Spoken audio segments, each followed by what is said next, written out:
You're gonna want to watch this before you accidentally spend one of these coins, because spending a coin that you see in this video could be detrimental, and that's the last thing that we want to happen to you. There are countless stories out there of people spending coins later to find out they're actually worth a ton of money. Don't let that be you. Let's look at this coin that sold for $576. Now, most people would never know what to look for, but this is a 1956D 1 cent coin that was graded by Annex at a VF30. That means very fine. Off the bat, this tells me that coins like this are out there because the condition is so bad. This means that this coin went through hundreds or even possibly thousands of different people's hands before someone who knew what to look for saw this and said, hey, this little penny coin is actually really rare. We want that to be you, so pay attention. So the biggest differentiator here that turned this 1 penny into $576 is the fact that it was accidentally struck on a 10-cent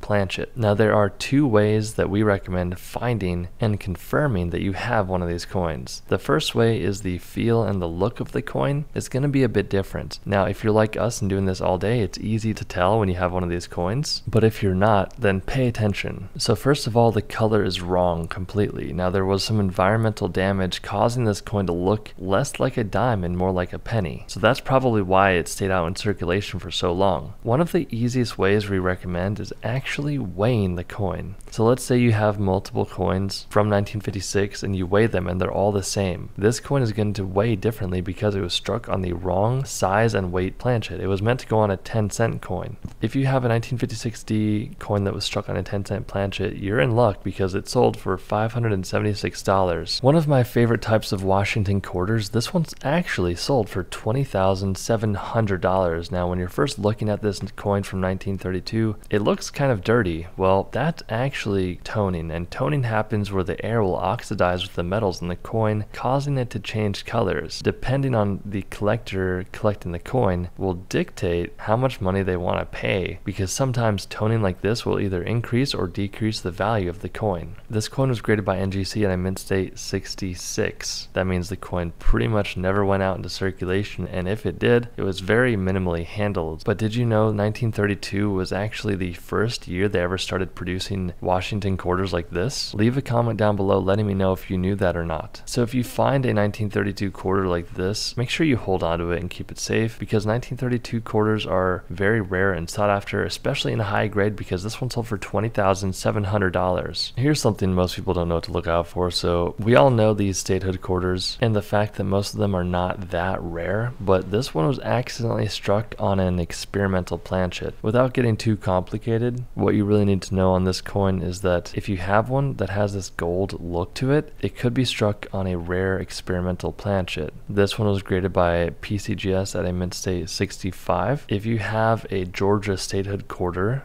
that is in really good condition and it was struck on an experimental planchet like this, we recommend getting it certified or at least looked at by a few coin experts, because this one sold for $2,160. Here's a 10-cent Roosevelt dime that sold for $8,812. Now, what you want to pay attention to here is the fact that it got graded by PCGS at a mint state 68. Now, that's only 2 points away from the perfect grade of 70. What most people notice on this coin immediately is the Coca-Cola type toning on the coin. That's all that brown coloring happening. A lot of people will think this is damage, but actually it's just oxidation and the way the coin was stored. There are some collectors out there that really enjoy this sort of toning, and they'll pay up for something like this. On the back of the coin, another area to look at is the full bands. Now, outside of the crazy coloring happening here, the full bands are at the center of the torch area. You'll see these horizontal bands at the top and bottom. Those are the highest points on the coin, and they're easily worn down, and they're really hard to strike, so you don't see them too often. But this is a special area for collectors, and you'll actually notice on the holder it says MS68FB. FB stands for full bands. That's how important it is for collectors. And again, this coin coin sold for $8,812. We'll spend 10 seconds here, but if you ever come across a coin like this is a genuine 1804 $1 coin from the United States. Guys, it sold for $2,300,000. So if you find a coin like this in a garage sale or anywhere, there's a chance that you have a rare coin, but it's more likely it's a counterfeit coin. Make sure you get it certified or at least looked at, because this coin sold for $2.3 million.